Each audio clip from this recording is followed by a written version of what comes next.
Hi dudes, strike పడిన కారణంగా re-edit చేసి మళ్ళీ అప్లోడ్ చేస్తున్నాను. ఎవరైనా ప్రీవియస్ గా చూడని వాళ్ళుంటే ఎండ్ వరకు చూసి సపోర్ట్ చేయండి అండ్ లైక్ చేయడం మర్చిపోకండి. ఇక చాప్టర్ ని స్టార్ట్ చేసేద్దాం. వన్ పీస్ చాప్టర్ 1131 స్టార్ట్ చేసే ముందు ప్రీవియస్ చాప్టర్ లో ఏం జరిగిందో ఒకసారి లుక్ చేద్దాం. జీ వారియర్స్ తో ఉన్న స్ట్రా హెడ్ పైరేట్స్ మిస్ అయిన లూఫీ వాళ్ళని ఎంత వెతికినా కనిపించకపోవడంతో వీళ్ళ డెస్టినీ ఎల్బాఫ్ కాబట్టి ఎల్బాఫ్ కి ప్రయాణం స్టార్ట్ చేస్తారు. లూఫీ వాళ్ళు ఫేక్ సన్ గోడ్ అయిన రోడ్ ప్రపంచంలోంచి బయటపడతారు. అప్పుడే మనకి న్యూ జైంట్ పైరేట్స్ లో మెంబర్స్ అయిన గోల్డ్ బర్గ్ ని అలాగే గార్డ్ ని ఇంట్రడ్యూస్ చేస్తారు. అయితే లూఫీ వాళ్ళు బ్రిడ్జ్ ని దాటుతూ ఉండగా లూఫీకి మాత్రం కొన్ని స్ట్రేంజ్ సౌండ్స్ వినబడుతూ ఉంటాయి. మేబీ వార్ సౌండ్స్ అయి ఉండొచ్చని నామి వాళ్ళని ముందుకు వెళ్ళమని అక్కడి నుంచి వెళ్ళిపోతాడు.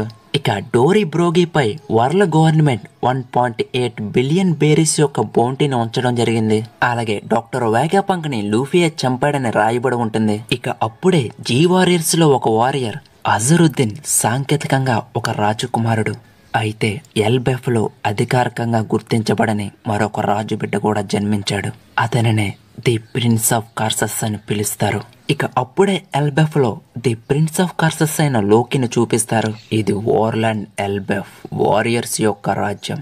ప్రపంచంలోనే అత్యంత బలమైన రాజ్యం. ఇది ఒకప్పుడు యుద్ధం ద్వారా వినియోగించబడుతుంది. నేను ఈ ప్రపంచాన్ని నాశనం చేసేవాడిని. సన్ గాడ్ లోకి.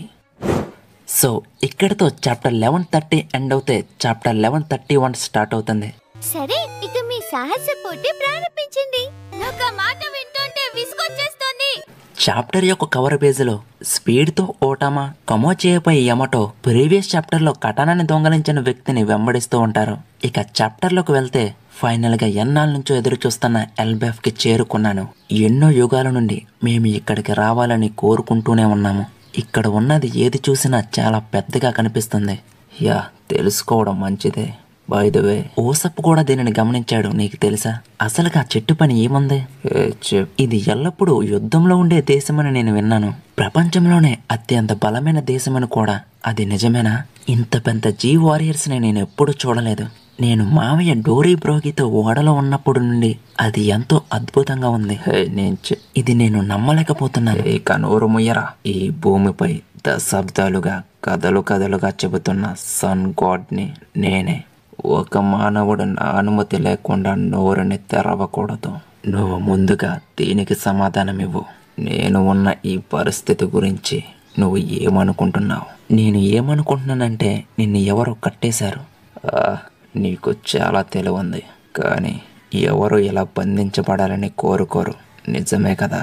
ఇతరుల మాదిరిగానే నేను కూడా స్వేచ్ఛగా ఉండాలనుకుంటున్నాను. మరియు నేను 6 సంవత్సరాలుగా ఇక్కడే చిక్కుకుపోయాను.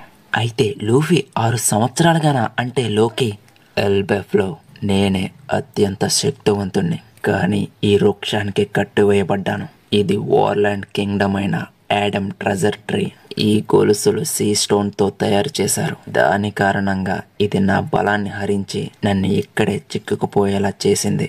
నేను నిన్ను ఒక్కడే అడగాలి, లోకి లూఫీ పేరుని లూఫీ అనడంతో నా పేరు లూఫీ అని లోకికి చెప్తాడు.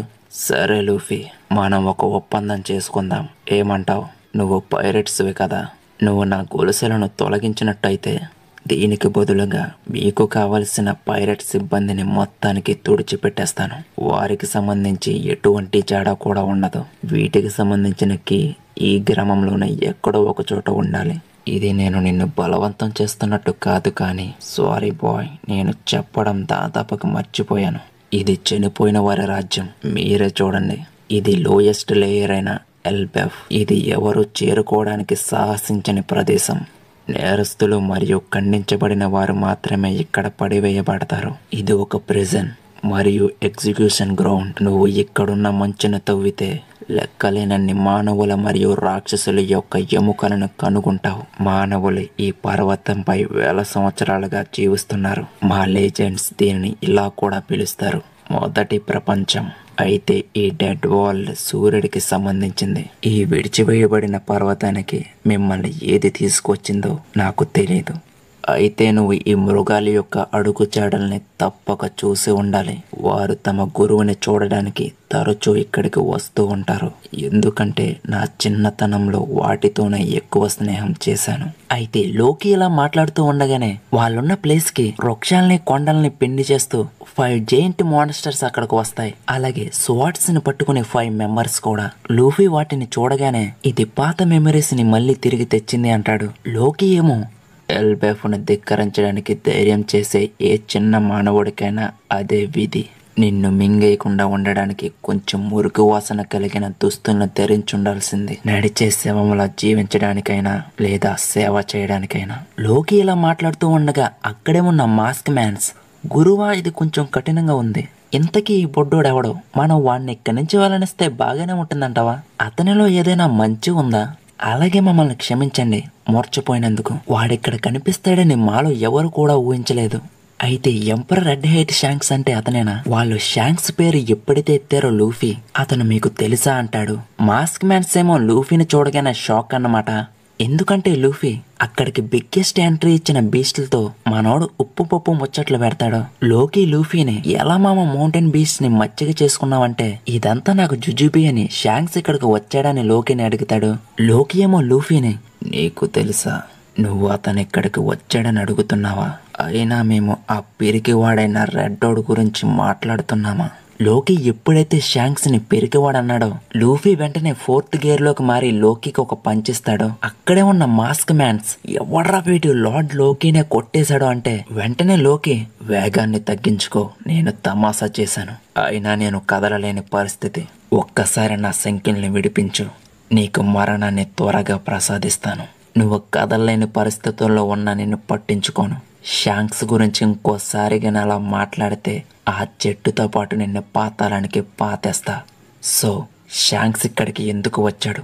అతను కేవలం ఒక పని మీద అయితే రాడు. అతను ఇప్పటికీ ఎల్బెఫ్లోనే ఉన్నాడా? అంత తొందరపడకు, అది నీకు చెప్పగలిగేదైతే కాదు. ఇక నెక్స్ట్ ప్యానెల్లో చూసుకుంటే బ్రిడ్జ్ షేక్ అవుతూ ఉంటుంది. నామీ చాపర్ ఓసప్ ఎవరో ఆ బ్రిడ్జిపై వీళ్ల వైపుగా పరిగెత్తుకుంటూ రావడం గమనిస్తారు. అయితే అతను ఎవరో కాదు, ఫేక్ సన్ గోడ్ గా నటించిన రోడ్డు వెనకాల సన్నీని పట్టుకుని గోల్డ్బర్గ్ అలాగే గార్డ్ వెంబడిస్తూ ఉంటారు. అయితే జోరో ఏమో వేరే మార్గం లేదు, కట్ చేసి పారేస్తానంటే ఓసప్ ఏమో ఆగరా బాబు నీకు దన్నం. వారికి బహుశా మాస్టర్ తెలిసి ఉండవచ్చు. ఇక్కడ ఎక్కడైనా ఒక గ్రామం ఉన్నాదో లేదో చూద్దాం. వారి గాని మనల్ని పట్టుకున్నారంటే అంతా ముగిసిపోతుంది అంటాడు. ఇక ఒకరి వెనకాల ఒకరు పరిగెడుతూనే ఉంటారు. ఇక సీన్ కట్ చేసి ది డెడ్ ప్లేస్ అయిన వార్లాండ్ రీలేమ్ కి తీసుకుని పోతారు. అక్కడే మనకి కెప్టెన్ అజుద్దీన్ అలాగే షిప్ రైట్ అయిన స్టాన్సన్ ని చూపిస్తారు. వీళ్ళిద్దరూ కలిసి ఒక జెయింట్ మోసీని వేసేస్తారు. ఇది అరుదుగా దొరికే ఒక జంతువు. దీనిని ఎందుకు పట్టుకున్నారంటే స్ట్రా హెడ్స్ ని సంతోషపరిచేందుకు. అయితే వీరికి ఒక చిక్కు వచ్చి పడింది. టన్ను బరువున్న ఈ జంతువుని ఎలా మోసుకెళ్లాలని. స్టాన్సన్ ఏమో మంచు కురుస్తుంది కాబట్టి సన్ స్టోన్ పెండర్స్ లేవు అంటాడు. అజరుద్దీన్ ఏమో నన్ను ఇబ్బంది పెట్టకు, నేను ఈ మాంసాన్ని మా రక్షకుల కోసం తీసుకున్నాను అంటాడు. ఇక అప్పుడే ఏ రిఫ్రెష్ రౌన్ అజరుద్దీన్ అని డెస్రోసాలో జరిగిన సంఘటనని రిఫ్రెష్ చేస్తారు. మాజీ వార్లైడ్ అయిన డోమ్ ఫ్లెమింగ్ యొక్క ప్లాన్ లో అజరుద్దీన్ ఎలా చిక్కుకుపోయాడో, స్ట్రాహెడ్ పైరేట్స్ అతన్ని ఎలా కాపాడారనే దాని మీద. ఇప్పుడు అజరుద్దీన్ స్ట్రాహెడ్ గ్రాండ్ ఫిట్ లో 7 కెప్టెన్స్ లో ఒకడు. ఇక అదే ఉత్సాహంతో ఏదోలాగా కింద మీద పడుతూ మోసిని పట్టుకుని వెళ్ళిపోతూ ఉంటారు. ఇక అక్కడే న్యూ జైంట్ పైరేట్స్ లో మెంబర్స్ ని డిస్ప్లే చేస్తారు. ఇక సీన్ షిఫ్ట్ చేసి ఎల్బెఫ్ యొక్క సముద్రపు చుట్టుపక్కలను చూపిస్తారు. అయితే జీ వారియర్ షిప్ లో ఎలా ఉంది రాబిన్? నాకు ఆడవారి జుట్టును కత్తిరించడంలో అనుభవం లేదు. నాకు నర్వస్ గా ఉంది. నాకు గుండె లేకపోయినప్పటికీ నా ఛాతీ డ్రమ్ములా కొట్టుకుంటుంది. బ్రోకి ఎప్పుడైతే అలాగన్నాడో అక్కడే ఉన్న లిలిత్, ఏమంటున్నావు మామా, నీకు హృదయం లేదా? ఇది సైన్స్ కు వ్యతిరేకంగా జరుగుతుందే. అయితే అక్కడే ఉన్న బొన్ని, నువ్వు సూపర్ క్యూట్ గా ఉన్నావని రాబిన్ కి కాంప్లిమెంట్ ఇస్తుంది. ఫ్రాంకీ అయితే ఆ లుక్ నిజంగా నన్ను వెనక్కి తీసుకెళ్ళింది అంటాడు. జిన్బే ఏమో అది ఆమెకి సరిగ్గా సరిపోయిందని బ్రోకని మెచ్చుకుంటాడు. అప్పుడే రాబిన్ యొక్క క్యూట్ లుక్ ని చూపిస్తారు. ఈ లుక్ చూస్తుంటే కొంచెం ఆనందంగా ఉన్నా నా మనసు మాత్రం ఎందుకో బరువెక్కిపోయింది. సరే, ఇక నెక్స్ట్ ప్యానెల్లో చూసుకుంటే బ్రోగి, నేను మిమ్మల్ని మొదటిసారి కలిసినప్పుడు ఎలా ఉన్నారో ఇప్పుడు మీరు అలాగే కనిపిస్తున్నారు అంటాడు. డోరీ ఏమో, నేను ఖచ్చితంగా చెప్పగలను అతను మిమ్మల్ని ఇలా చూడగానే థ్రిల్ అవుతాడని. ఇక అప్పుడే ఫ్రాంకీ, ఆ క్షణంలో అక్కడ జరిగింది తలుచుకుంటుంటే నా ఏడుపు ఆగడం లేదు. వాడా సెన్సే బాగా ఏడిపించేస్తున్నాడు. రాబిన్ స్మైల్ అని చూస్తుంటే మనసుకు తెలియని ఫీలింగ్. ఇక నెక్స్ట్ ప్యానల్ లో చూసుకుంటే జీ వారియర్ షిప్ ఫైనలీ ఎల్బెఫ్ కి చేరుకుంటుంది. ఇక ఎల్బెఫ్ లో చూసుకుంటే మిస్టర్ సోల్ కింద పడిపోయి ఉన్నాడని ఎవడో గట్టిగా అరుస్తూ ఉంటాడు. సో ఇక్కడతో చాప్టర్ ఎండ్ అవుతుంది. అలాగే లోకి బౌంటీ కూడా రివీల్ అయింది. మనోడు బౌంటీ గవర్నమెంట్ కి ఎంతో స్పెషల్. ఈ బౌంటీ లోకిని చెట్టుకి కట్టక ముందు అంటే 6 years కిందటదే. ఒకవేళ జీవారెస్ అందరూ కలిసి వీడిని కట్టకపోయి ఉంటే ఈ 6 years లో మనోడు బౌంటీ ఏ స్థాయికి చేరుకుని ఉండేదో మీరే ఊహించండి. ఈ లెక్కను చూస్తుంటే లోకి చాలా పవర్ఫుల్ గా చూపిస్తారనుకుంటా. లోకి గురించి మీరేమనుకుంటున్నారు? అండ్ వీడియోని ఇక్కడ దాకా చూసినట్టయితే థ్యాంక్ యూ సో మచ్.